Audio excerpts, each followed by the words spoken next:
신앙을 함께 고백하겠습니다. 나는 전능하신 아버지 하나님, 천지의 창조주를 믿습니다. 나는 그의 유일하신 아들 우리 주 예수 그리스도를 믿습니다.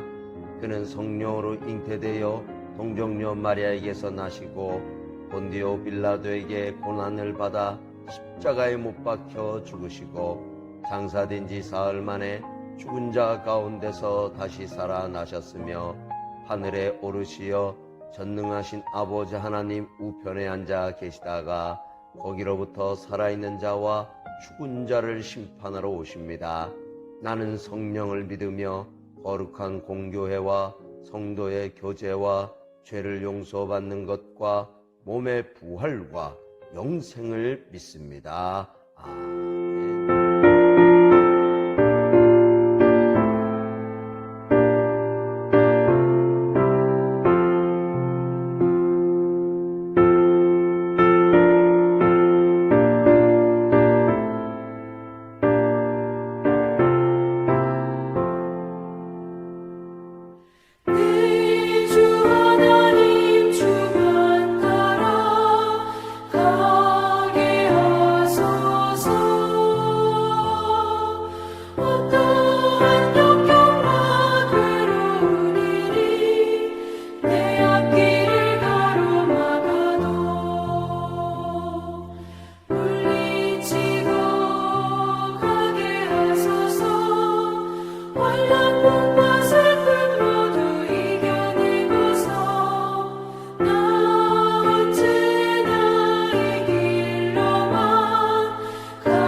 제9장.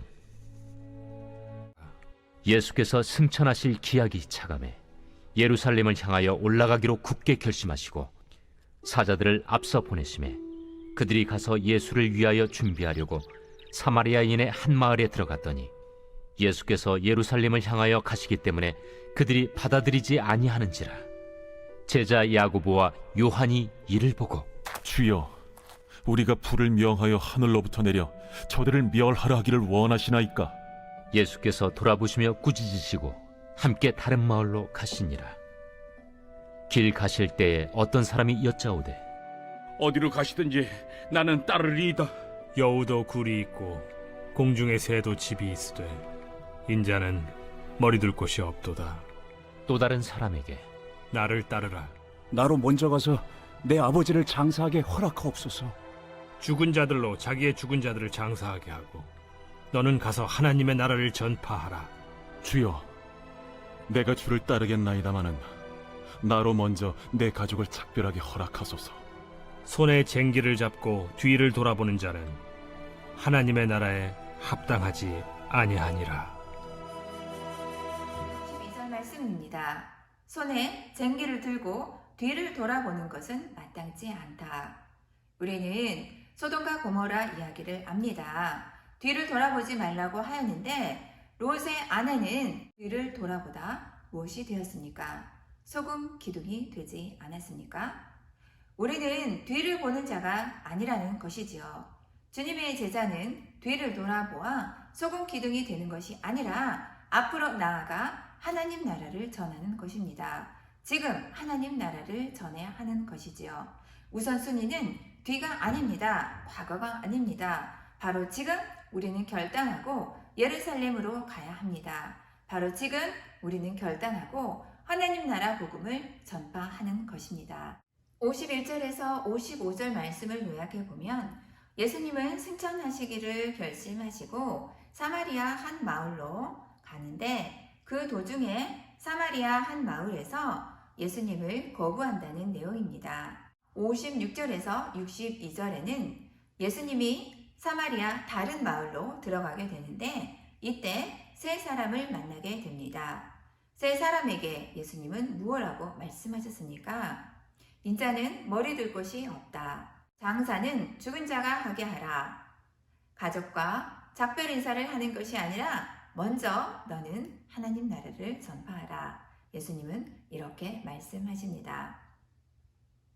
누가복음 10장 1절에서 12절 말씀을 보면 바로 예수님은 이 세 사람이 아닌 다른 72명을 제자로 세우고 각 마을로 2명씩 파송하게 됩니다. 그렇다면 오늘 본문 예수님을 따르겠다고 하는 세 사람은 어떻게 되었을까요? 그것들을 정리하고 예수님을 따르게 되었을까요?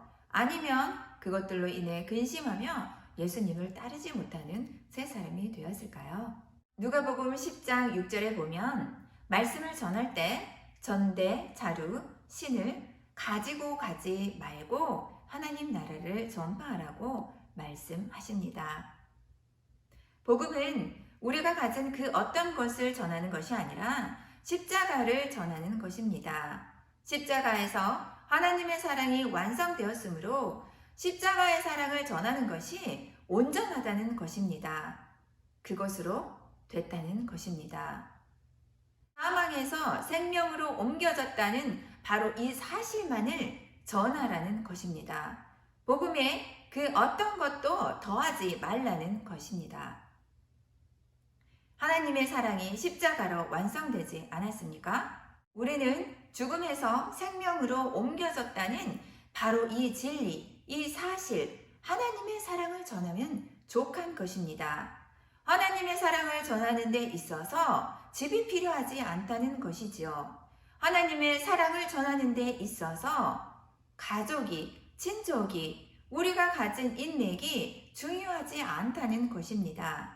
하나님 나라 복음을 전하는 데 있어서 우리에게 중요한 것은 바로 복음 그 자체이다는 것입니다. 우리가 가진 그 어떤 것이 없어도 하나님 나라 복음에는 전혀 지장이 없다는 것입니다.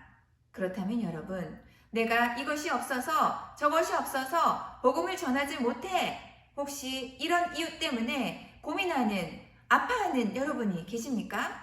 그렇다면 이제 자유하십시오. 하나님 나라 복음을 전하는 데 있어서는 그 어떤 것도 필요하지 않습니다. 그저 복음을 누리고 복음을 전하십시오.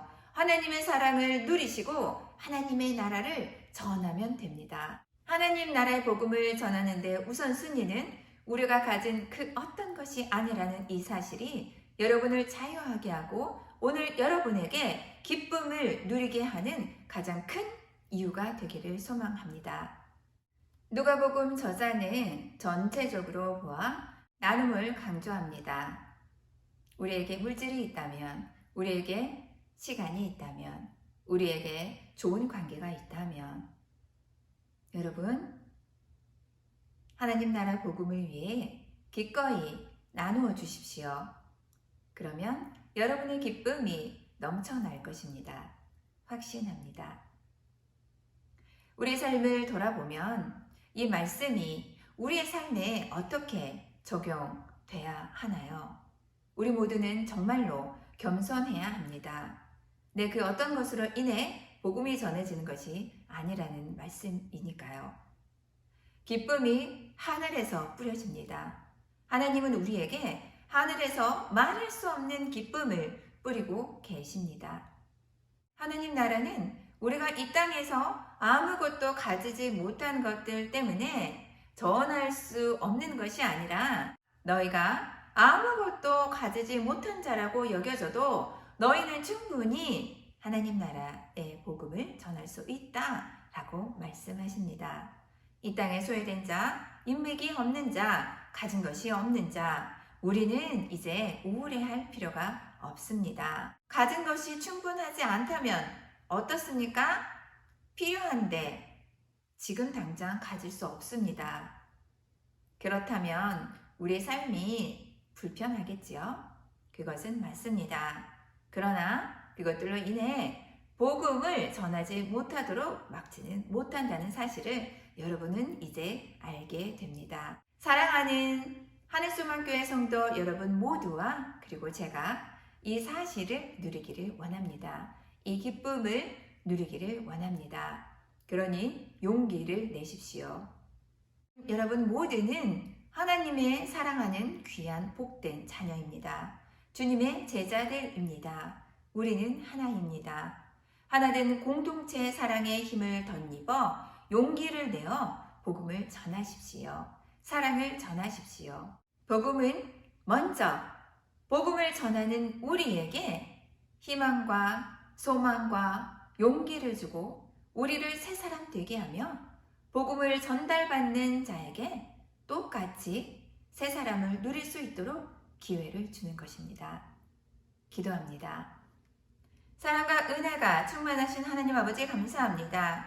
복음을 전하는 조건에 집도 없어도 되고 물질이 없어도 되고 이 땅에 그 어떤 인맥이 없어도 된다고 말씀해 주셔서 감사합니다. 그것이 있다면 도움이 될 것입니다. 그러나 복음의 필수 조건은 아니라고 말씀해 주셔서 너무나 감사합니다. 이 땅에 그 어떤 것이 아니라 그것이 없어도 전할 수 있는 것이 사랑의 아들의 십자가였음을 다시금 되새기가 해주셔서 감사합니다. 용기를 내어 힘있게 복음을 전하겠습니다. 생명의 복음, 하나님 나라를 통해 많은 사람들에게 희망과 용기를 전하게 하소서. 담임 목사님 영육간을 강건하게 하시고 주시는 말씀이 하나님 나라여 아름다운 하나님 나라를 우리에게 선물로 주셨고 그 선물을 많은 사람에게 전하게 하는 우리는 하나님 나라 백성임을 감사합니다. 이제는 하나님 나라를 누리고 하나님 나라를 감사하며